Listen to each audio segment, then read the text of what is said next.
This is Paul. Yeah, I just wanted to look in here. Yeah. These writs. Yes, writ of mandamus. Writ of habeas corpus. Writ of assistance. Oh, writ of error issued by an appellate court directing a lower court to deliver the record in the case for review. Yeah. Now, these courts of limited jurisdiction, writ of deceit. By acting in another's name. Oh, a deceit, a writ of deceit lies at the common law to give damages in some particular cases of fraud, and principally where one man does anything in the name of another by which he is deceived or injured, as if one brings an action in another's name uh, and the sufferers a non-suit where the plaintiff becomes liable to costs. Or where one suffers a fraudulent recovery of lands or chattels to the prejudice of him who hath the right. Law grammar. Oh. Now, this writ of a deceit, yes. Let's say it wasn't the petitioner. Right. And you decided to act in the name of the petitioner because you took it upon yourselves that, you'd issue a court order, a writ of deceit. Yes. Well, you didn't just use the fraudulent signature of the elected oath of office. Yes. But quite possibly somebody in the actual government filled out the forms, right, and put in the writ of deceit the wrong fraudulent address, thinking that you would give me a large amount of damages, fraud, and that you would do things in the name of somebody other than the actual petitioner's name. Ooh. Now let's look at 7 years and 3 months. Let's look at some inheritances. Oh, any sheriffs know anything about Elmer and Verna Holst in Clallam County? How about Edward Budnick? My grandfather, he had some land in Yuma, but he also did live in Buckley, Enumclaw. He's one of these that might have owned some land in Seattle. Yes. Is there any person in the state of Washington that knows anything about my family or the actual assets of my family? Now, by which he deceived or injured as if one brings an action in another's name and the suffers a non-suit where the plaintiff becomes liable to costs.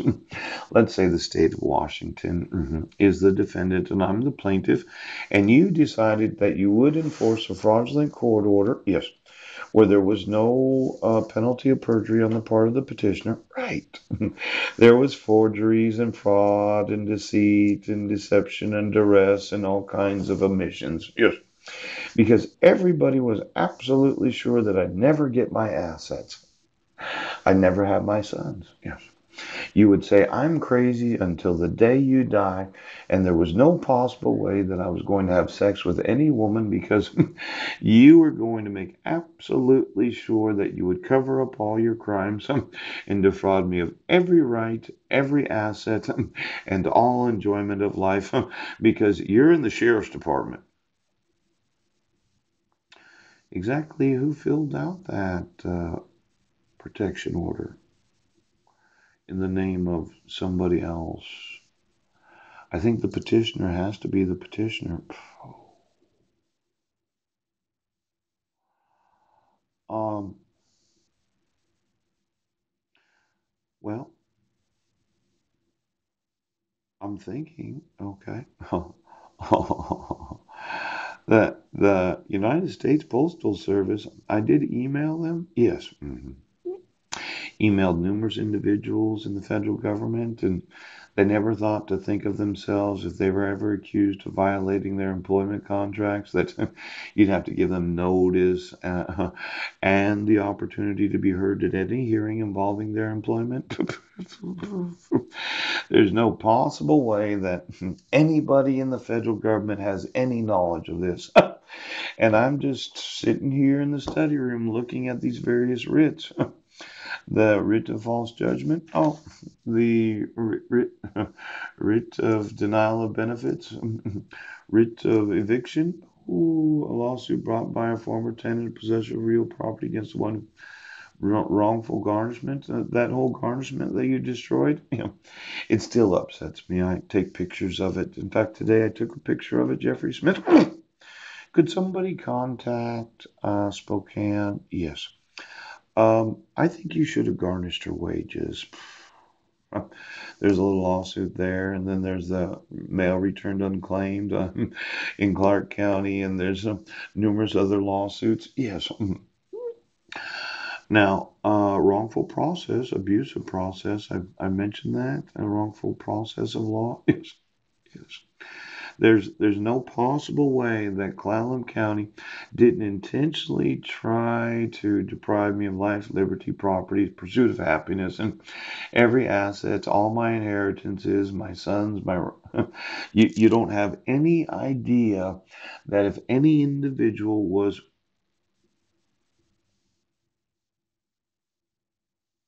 well, exactly how much money am I worth?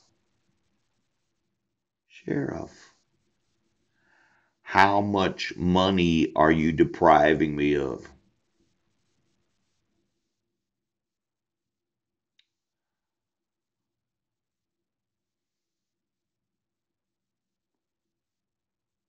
Abusive process. There's some reason why you're refusing to remove that court order. What's the reason?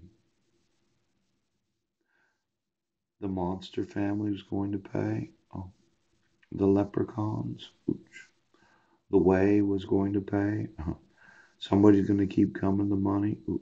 You're going to keep trying to kill me? Ouch.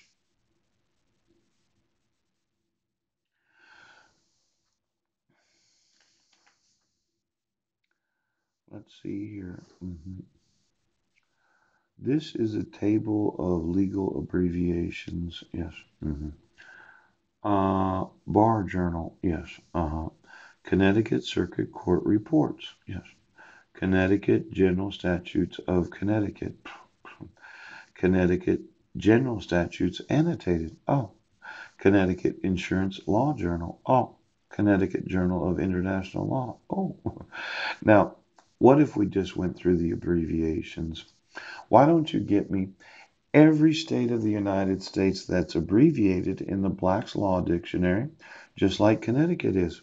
Oh, look at the Cleveland Bar Journal. Oh, the California Legal Record. Oh, could you go through? Yes.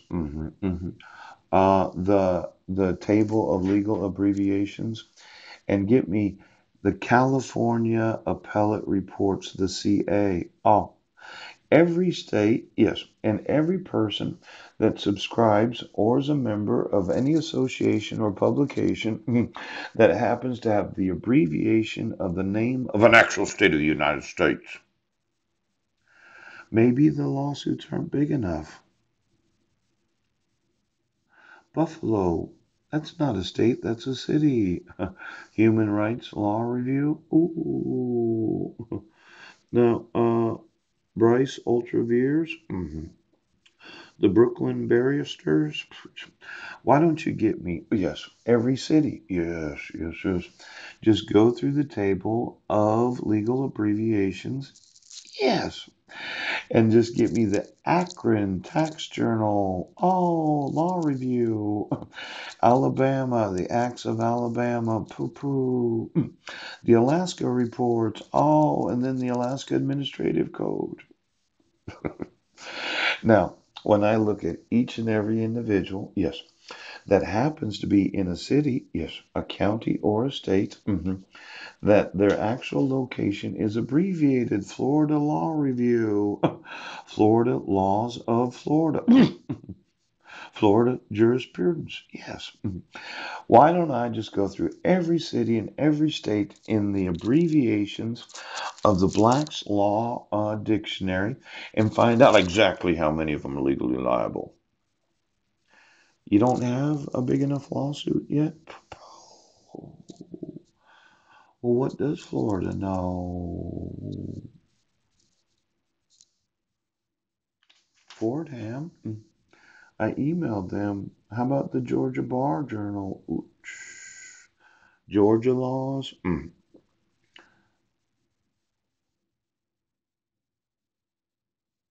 George Mason Independent Law Review. ABA recognized schools are in the dictionary. Gonzaga. Oh, Law Review. Ooch. Why don't you give me the actual GPS location of each and every location found as an abbreviation in the table of legal abbreviations for the last 60 years, Texas? Ooch. Oh, oh, oh. Oh, Southern Law Quarterly? I thought the Southern Law, they were those that describe terrorists? Yes. Cults? Ouch. Infectious diseases? Ouch. I thought the Southern Law Journal, or was it the Southern Law? Looks like there's a lot more lawsuits in this dictionary. Did you want some more lawsuits? Now I want you to give me my sons. Every one of you cult leaders that calls yourself the religious leader, yes, or the government leader in each and every city, oh, county, state, ooch, possession, territory, and Washington, D.C. of the United States of America. And then I want to know all of you, yes, that decided to fuck your religious leader, yes, or decided to fuck those in government that happen to be a religious leader. Then I want to know everything that you made so that you could continue to infect the population with your contagious disease. Because I'm going, oh, your top secret family. You fucked each other.